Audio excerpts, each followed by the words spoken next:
নমস্কার, আমি মধুরিমা ভৌমিক আর আপনারা দেখছেন দৈনিক সংবাদ অনলাইনে। সত্যি আসলে বেদনাদায়ক। সম্প্রতি এক মা এবং তার সন্তানের একটি মিম এখন সোশ্যাল মিডিয়ায় ঘুরছে। ছবিটা আকর্ষণের কারণ এখানে সদ্য তরুণ যে যুবককে দেখা যাচ্ছে তিনি আজকের আমেরিকান প্রেসিডেন্ট ডোনাল্ড ট্রাম্প, সঙ্গে তার মা মেরি অ্যানে ট্রাম্প। নিচের টেক্সটে ইংরেজিতে যা লেখা, বাংলায় তার অর্থ মা সন্তানের উদ্দেশ্যে বলছেন ও একটা নির্বোধ, সাধারণ জ্ঞান বুদ্ধি বিবেচনায় জিরো, কোনো সামাজিক দক্ষতাও নেই, কিন্তু তবুও সে আমার পুত্র। আমার আশা আমার এই সন্তান কোনোদিন রাজনীতিতে পা দেবে না, কারণ সেটা হলে ডিজাস্টার হয়ে যাবে। এখন বিষয় হলো, দ্বিতীয় দফায় প্রেসিডেন্ট হওয়ার পর থেকেই ট্রাম্প সত্যিই গোটা দুনিয়াকে নাড়িয়ে দিয়েছেন। আড্ডার ভাষায় যাকে বলে জ্বালিয়ে দিয়েছেন। ডিজাস্টার তো বটে। আমেরিকায় ট্রাম্পের অন্ধ ভক্তের দল মানে মাগা গ্রুপ, যাদের এখনো বিশ্বাস ট্রাম্পের মেক আমেরিকা গ্রেট অ্যাগেইন স্লোগানে ভিত্তি করে বিশ্বের 88টি দেশের উপর চাপানো রেসিপ্রোকাল ট্যারিফ মানে পারস্পরিক শুল্ক নীতিতে সেই দেশে আচ্ছে দিন নিয়ে আসবে। সেই তারা এখন হারে হারে টের পাচ্ছেন বুড়ে দিন কাকে বলে। রক্ত ঝরছে মার্কিন শেয়ার বাজারে, তাও ডাও জোন্স ন্যাসড্যাক দুই শেয়ার সূচকেরই লেজে গোবরে অবস্থা। আচ্ছে দিনের স্বপ্ন যে এত তাড়াতাড়ি দুঃস্বপ্নে পরিণত হয়ে যাবে ট্রাম্প ভক্তরা বোঝেননি। সবটাই ইলন মাস্কের বুদ্ধিতে চলছে কিনা এভিডেন্স নেই, হতে পারে। তবে এটা মোটামুটি স্পষ্ট, আজ সুকুমার রায় বেঁচে থাকলে এই সময় হয়তো পাগলা দাশু 2 লিখে ফেলতেন। ভারত সহ দুনিয়ার প্রায় সব দেশে, এমনকি যেই দেশে মানুষ থাকে না শুধু পেঙ্গুইনরা থাকে, সেই দেশ থেকে আমদানি করা পণ্যের উপরেও বাড়তি শুল্ক চাপিয়ে দিয়েছেন ট্রাম্প সাহেব। 9 এপ্রিল মার্কিন সময় মধ্যরাত থেকে সেই বাড়তি ট্যারিফ লাগু হয়ে যাওয়ারই কথা ছিল। বুধবার আচমকাই ট্রাম্প ইউটার্ন নেন, 90 দিনের জন্য স্থগিত রাখেন বর্ধিত ট্যারিফ। কি কারণে এই ইউটার্ন? মার্কিন প্রেসিডেন্ট জানান আপাতত 90 দিনের জন্য বাড়তি শুল্ক মুলতবি থাক। ততদিন পর্যন্ত সব দেশের ক্ষেত্রে আগের মতোই ওই 10% ট্যারিফই থাকছে। 90 দিন পর বাকি কথা হবে। তবে নিজের ভাষণে যেই বাক্যটি ট্রাম্প প্রয়োগ করেন, ভারতীয় সংস্কৃতিতে তা অত্যন্ত কুরুচিকর। কেন 90 দিনের জন্য স্থগিত? ট্রাম্পের সাফাই, in the history of our country. And don't let some of these politicians go around saying, because I'm telling you, these countries are calling us up, kissing my ass. They are dying to make a deal. Please, sir, make a deal. I'll do anything. I'll do anything, sir. And then I'll see some rebel Republican, some guy that wants to grandstand, say, I think that Congress should take over negotiations. Let me tell you, you don't negotiate like I negotiate. এমন মন্তব্যের পর পাড়ার দাদা যেমন গোটা এলাকাকে আশ্বস্ত করেন, ট্রাম্পও তাই করেছেন। স্মিত হেসে বহির্বিশ্বের উদ্যোগে বলেছেন, ঠিক আছে বৎস, আপাতত 90 দিনের জন্য ট্যারিফ স্থগিত রাখছি, কিন্তু একটা কথা, চীনকে কোনো ছাড় দিচ্ছি না। উল্টে চীনের প্রতি তার বার্তা, বিনা যুদ্ধ নাহি দিব সূচাগ্র মেদিনী। চীন তো চীনই, তারা ট্রাম্পের পিছনে চুমু নয়, উল্টে অদৃশ্য লাথি কষিয়েছে। কারণ তারাই বিশ্বের নব্য সুপার পাওয়ার। শিল্প থেকে সাবমেরিন, আমেরিকার সঙ্গে কাটায় কাটায় টক্কর দিচ্ছে তারা। আমেরিকা যদি বুনো ওল হয়, চীন তবে বাঘা তেঁতুল। বাকি বিশ্ব ডলারের সামনে মাথা ঝুঁকিয়ে থাকলেও চীনই একমাত্র দেশ যারা আমেরিকার অতি সাধের ডলারের উপর আঘাত হানতে চাইছে। চীন বনাম আমেরিকার এই আস্তিন গোটানোকে শুল্ক যুদ্ধ বা ট্যারিফ যুদ্ধ বলা হচ্ছে ঠিকই, আসলেও এটাও ওয়ার, বিনা গুলি বারুদ, বিনা অস্ত্রের ওয়ার। কুরুক্ষেত্রের এই প্রাঙ্গণকে যদি আপনি রাগবি খেলার মাঠ ধরেন, তাহলে এই মুহূর্তে স্কোর হলো আমেরিকা 125, চীন 84। প্রথমে আমেরিকা চীনের উপর 84% ট্যারিফ বসিয়েছিল। বাকি দেশ ভেবেছিল ট্রাম্প বুঝি ওখানেই থামবেন। ট্রাম্পও ভেবেছিলেন চীনও এবার ডিফেন্সে যাবে, কিন্তু চীন উল্টে আমেরিকাকে আরও 4টি গোল দিয়ে বসে, মানে 4% আরও আমদানি শুল্ক বাড়িয়ে দেয়। আমেরিকা ক্ষেপে লাল হয়ে যায়। শেষ পর্যন্ত ট্যারিফ স্কোর দাঁড়ায় আমেরিকা 125, চীন 84। এই শুল্ক যুদ্ধকে আন্তর্জাতিক সম্পর্ক বিশেষজ্ঞদের অনেকেই বলছেন এটাই নাকি তৃতীয় বিশ্বযুদ্ধের দুরাগত পদধ্বনি। আর একালে যাকে লিভিং নস্ট্রাদামুস বলা হচ্ছে।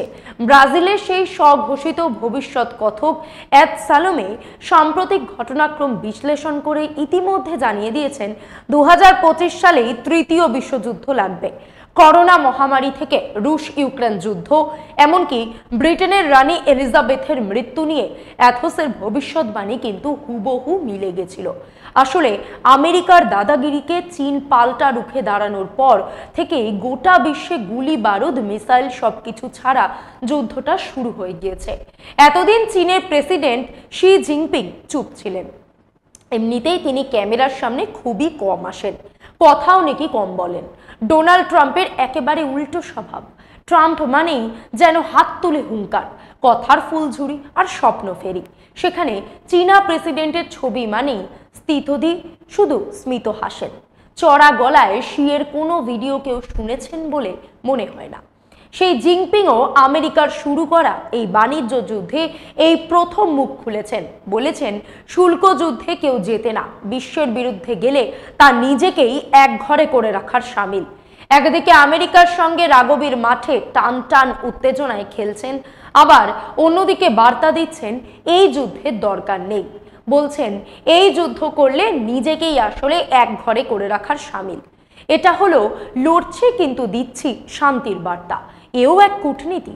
তবে একই সঙ্গে জিনপিং বলেছেন আমেরিকার উৎপাদনের মোকাবিলা করতে ইউরোপীয় ইউনিয়নকে আরো বেঁধে বেঁধে থাকতে হবে এবং লড়তে হবে। শি আরও বলেছেন আমেরিকা যে হারে তাদের পণ্যের উপর শুল্ক চাপিয়েছে তাতে চীনা সংস্থাগুলোর বেশি দিন ব্যবসা করা সম্ভব না, তাই তারাও পাল্টা শুল্ক কর চাপাতে বাধ্য হয়েছে। কারণ খেলা কখনো একতরফা হতে পারে না। বেজিং বলেছে এরপরেও ট্রাম্প যদি তাদের উপর আরো শুল্ক চাপায় সেটা অর্থনীতির ইতিহাসে প্রহসন বলেই থেকে যাবে। বেজিং এর পরের বার্তাটা আরো মারাত্মক। তারা বলেছে আলোচনার টেবিলে আসতে গেলে আগে সম্মান বজায় রাখতে হবে। বিনা সম্মানে আলোচনা হয় না, সম্মান মর্যাদায় আলোচনা হয়। ওয়াশিংটনকে হুঁশিয়ারি দিয়ে চীন বলেছে চীনের স্বার্থে আঘাত হানলে তারাও কিন্তু পাল্টা দিতে প্রস্তুত। আর এদিকে ভারতের যেই সব সরকার পোষিত টেলিভিশন পণ্ডিত অনেকে উপহাস করে যাদের বিক্রমাদিত্যের নবরত্ন সভা বলে, তারা দাবি করছে চীন আমেরিকার এই শুল্ক যুদ্ধে ভারতের নাকি ভাগ্য খুলে যাবে। এমন দাবির সত্যতা কতদূর সেটা জানতে গেলে শুধু রিজার্ভ ব্যাংকের গভর্নর সঞ্জয় মালহোত্রার মন্তব্যই যথেষ্ট। দুদিন আগেই আমাদের রিজার্ভ ব্যাংকের গভর্নর ট্রাম্পের শুল্ক যুদ্ধ নিয়ে উদ্বেগ প্রকাশ করে খোলাখুলি জানিয়েছে এই যুদ্ধে ভারতের রপ্তানিতে ধাক্কা লাগতে পারে। কেন লাগতে পারে? কারণ এই যুদ্ধে বিশ্বজুড়ে মূল্য বৃদ্ধি হতে পারে, অর্থনীতিতে মন্দা পরিস্থিতি তৈরি হতে পারে। চীন আমেরিকায় এই শুল্ক যুদ্ধে ভারতের আর্থিক বৃদ্ধির পূর্বাভাসটাই কমিয়ে দিয়েছেন সঞ্জয় মালহোত্রা। গত বাজেটে অর্থমন্ত্রী এই বছর দেশে আর্থিক বৃদ্ধির পূর্বাভাস দিয়েছিলেন 6.7%। আরবিআই বৃদ্ধির পূর্বাভাসকে নামিয়ে দিয়েছে 6.5%, অর্থাৎ 0.2% কমে গিয়েছে শুধু চীনের পাল্টা হুমকিতে। এখানেই চীনের দাদাগিরি। আরবিআই গভর্নর বলেছেন কলকারখানায় উৎপাদন দেশের বেশিরভাগ ক্ষেত্রেই চাঙ্গা হওয়ার লক্ষণ সুস্পষ্ট ছিল।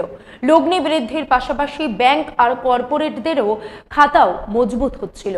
কিন্তু তীরে এসে তরি ডোবানোর মতো মার্কিন প্রেসিডেন্ট ট্রাম্প ভারতের উপর 26% রফতানি শুল্ক চাপিয়ে দেওয়ায় সবটা ঘেটে গিয়েছে।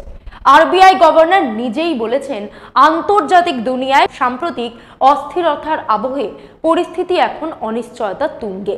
এটা ভারতীয় পণ্যের রপ্তানি বাণিজ্যে ঘা দেবেই। ঠিক কতটা ঘা দেবে স্যার? আরবিআই গভর্নর বলছেন আমি সঞ্জয় মালহোত্রা, মহাভারতের সঞ্জয় নই, আমি এতটা বলতে পারবো না। ভারতের মুনি ঋষিদের দেশ, যুদ্ধাংদেহী মনোভাব ভারতের ডিএনএতে নেই।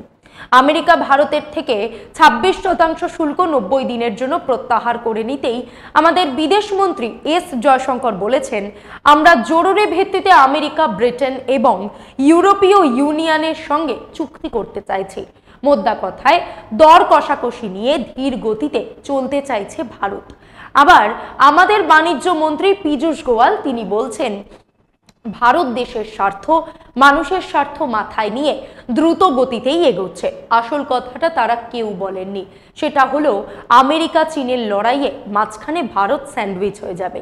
এবার প্রশ্ন হলো, কিসের বলে বলিয়ান হয়ে চীন এতটা শক্তি দেখাতে পারছে? ভারতের প্রাক্তন রাজস্ব সচিব দুদে আমলা বিভিন্ন বিষয়ের উপর লেখা অন্তত 10টি গ্রন্থের লেখক দীনেশকে ভোরা এক সাক্ষাৎকারে বলেছেন, গোটা বিশ্বের কাছে আজও আমেরিকা মানে স্বপ্নের দেশ। সেখানে সারা বছর একটাই ঋতু, আছে দিন। সোভিয়েত পতনের পর থেকে ঠান্ডা যুদ্ধ অবসানের পর থেকে দশকের পর দশক ধরে আমেরিকার শক্তি এবং প্রতিপত্তি যেন পৃথিবী নামের এক থানার বড় বাবু। পাশাপাশি ইউএস এইডের কারণে দাতাকর্ণের ভাবমূর্তিও তাদের বাকিদের চেয়ে অনেকটা এগিয়ে রেখেছিল। কিন্তু সময়ের সাথে প্রকৃতির নিয়ম মেনেই পাল্লা নিয়ে নতুন শক্তির উদয় হয়ে গিয়েছে। ফলে 100 বছর ধরে যেই সম্রাট গোটা দুনিয়া শাসন করেছেন, এখন মসনদে এসে নতুন রাজার আশঙ্কা হচ্ছে তার গদি বুঝি টলে যাওয়ার সময় হলো। তাই এই লড়াই আসলে দুনিয়ার ফার্স্ট বয় হিসেবে টিকে থাকার লড়াই। দ্বিতীয় স্থান দখল করা পড়ুয়াকে যেভাবেই হোক পিছনের বেঞ্চে ঠেলে দেওয়ার লড়াই। কিন্তু সত্যিটা হলো, গত 30 বছরে ক্ষমতার ভারসাম্য অনেকটাই বদলে গিয়েছে। বিশ্বজুড়ে যত টাকার পণ্য তৈরি হয়, আনুমানিক সেই অঙ্কটা 100 লক্ষ কোটি ডলার। এর মধ্যে মোটামুটি 30 লক্ষ কোটি ডলার আমেরিকার উৎপাদন, বাকি 20 লক্ষ কোটি চীনের। অর্থাৎ নারী যেমন সমাজের অর্ধেক আকাশ, তেমনি উৎপাদনের অর্ধেক দুনিয়া শুধু আমেরিকা নয়, চীনের দখলে। বাকি 50 লক্ষ কোটি ডলারের উৎপাদন বিশ্বের বাকি 198টি দেশের। আবারও বলছি, অর্ধেক উৎপাদন একা আমেরিকা এবং চীনের। বাকি 50 ট্রিলিয়ন ডলারে ভাগ 198টি দেশের। এখানে যদি সিনেমার ইন্টারভেল হয়, তাহলে পরের পর্ব শুরু হবে এখান থেকে। উৎপাদন শিল্পে আমেরিকা ক্রমশ ঝিমিয়ে পড়ছে। উৎপাদন থেকে তাদের বাণিজ্যের অভিমুখ সরে যাচ্ছে পরিষেবা ক্ষেত্রে। কিন্তু গ্রেট কান্ট্রির শিরোপা পাওয়ার মূল শর্তই হচ্ছে তাকে ম্যানুফ্যাকচারিং শিল্পের দাদা হতে হবে, যাকে বলে প্রকৃতই আত্মনির্ভর হতে হবে। ব্রিটেন, জার্মানি, আমেরিকা, ফ্রান্স, চীন, দক্ষিণ কোরিয়া, জাপান, ইসরায়েল এরা চালকের আসনে চেপে বসেছে ম্যানুফ্যাকচারিং শিল্পে অগ্রগতির দৌলতেই। মিডিয়া ফোর্স এদের কাউকে বিশ্বগুরু বানায়নি। উৎপাদনে কামাল দেখিয়ে এক একটি দেশ গুরু ঠাকুরের জায়গা নিয়েছে। একদিকে সোভিয়েতের পতন, পূর্ব ইউরোপের একাধিক দেশে কমিউনিস্টদের পতন, চীনে মাও পরবর্তী সময়ে 9এর দশকে ডেং জিয়াওপিং এর নেতৃত্বে সেখানে বাণিজ্য মাথা তুলতে শুরু করে।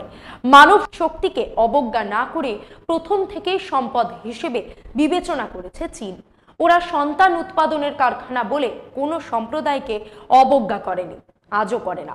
মানব শক্তিকে একেবারে প্রশিক্ষিত করে তোলে তারা, যার পরিণতি আমেরিকা এবং ইউরোপের উন্নত দেশের নামি দামি প্রায় সমস্ত ব্র্যান্ড চীনে তাদের কারখানা খুলতে বাধ্য হয়। 60-এর দশকের গোড়ায় চীনে যেমন সাংস্কৃতিক বিপ্লব সংগঠিত হয়েছিল, 9এর দশকের শেষ থেকে সেটাই পাল্টে গেল শিল্প বিপ্লবে। তারপর থেকেই উত্থান, কেবলই উত্থান। দেশের উৎপাদনকে একেবারে তুঙ্গে পৌঁছে নিজেদের তৈরি পণ্য বিশ্বের প্রতিটি দেশে স্তূপ করে দেয় চীন। পৃথিবীর হেন কোনো দেশ নেই, এমন কোনো গেরস্থালি নেই যেখানে অপেক্ষাকৃত সস্তায় কেনা মেড ইন চায়না পণ্য নেই। আজ তাদের হাতেই শিল্প উৎপাদনের চাবিকাঠি। এটা এমনি এমনি হয়নি। মিডিয়া ফোর্স তৈরি করে কোটি কোটি টাকার বিজ্ঞাপন দিয়ে স্বপ্নের ফানুস উড়িয়ে হয়নি। 30 বছর আগে দেং বুঝেছিলেন এবং পার্টিকে বুঝিয়েছিলেন দেশের জিডিপিতে উৎপাদন শিল্পের অবদান 30% নিয়ে যেতেই হবে, যেটা ভারতে এখন 13%। আলমারি থেকে আলপিন হেন জিনিস নেই চীন তৈরি করে বিদেশে রপ্তানি করে না। শুল্ক নীতি 90 দিনের জন্য স্থগিত ঘোষণার দিন ট্রাম্প বলেছিলেন তিনি এখনই চীনের শুল্ক ছাঁটছেন না, তবে চাইছেন চীনের প্রেসিডেন্টের সঙ্গে এই ব্যাপারে কথা বলতে, যদি জিনপিং তাকে ডায়াল করেন। বুধবার থেকে আজ শনিবার শি এখনো ট্রাম্পকে ফোন করেননি, কোনো বার্তাও দেননি, বরং সে বুঝিয়ে দিতে চাইছেন মানো ইয়া না মানো, কিন্তু ভাইয়া আমাদের সঙ্গে টক্কর নিতে এসো না। এই যে ফেডারেল কস্ট মানে সরকারি খরচ ছাটার জন্য বিশ্ব স্বাস্থ্য সংস্থা থেকে রাষ্ট্রপুঞ্জ, দরিদ্র যুদ্ধ কবলিত দেশগুলোকে দেওয়া অর্থ সাহায্য ছেটে ফেলতে ট্রাম্প ইলন মাস্ককে দায়িত্ব দিয়েছেন, এর পিছনে কারণ কি? একটা কারণ অবশ্যই ভাড়ারে টান। ফলে চীনের বুঝতে বাকি নেই আমেরিকার শক্তি ক্ষয় শুরু হয়েছে, আর উল্টো দিকে তাদের শক্তি বাড়ছে। সৌর প্যানেলে হোক বা লিথিয়াম ব্যাটারি শক্তি ছাড়া আধুনিক পৃথিবী অচল। বিশ্বকে দূষণ মুক্ত করে ভবিষ্যৎ প্রজন্মের জন্য বাসযোগ্য করে রাখতে হলে ব্যাটারি বড় সম্বল। মাত্র 15 বছর আগে চীনা কমিউনিস্ট পার্টি ব্যাটারি শিল্পকে ফোকাস করেছিল। আজ ঘড়ি থেকে গাড়ি, ল্যাপটপ থেকে ফোন, সবেতেই ব্যাটারি। সৌর প্যানেল যা আদতে ব্যাটারি। চীনে এই মুহূর্তে তার উৎপাদন 23 লক্ষ গিগাওয়াট। দ্বিতীয় স্থানে আছে জার্মানি। তাদের উৎপাদন কত জানেন? 75,000 গিগাওয়াট। ভাবুন ফার্স্ট সেকেন্ডের মধ্যে কতটা ফারাক। গোটা দুনিয়ায় যত সৌর প্যানেল ব্যবহৃত হচ্ছে তার 80% যোগানদাতা চীন।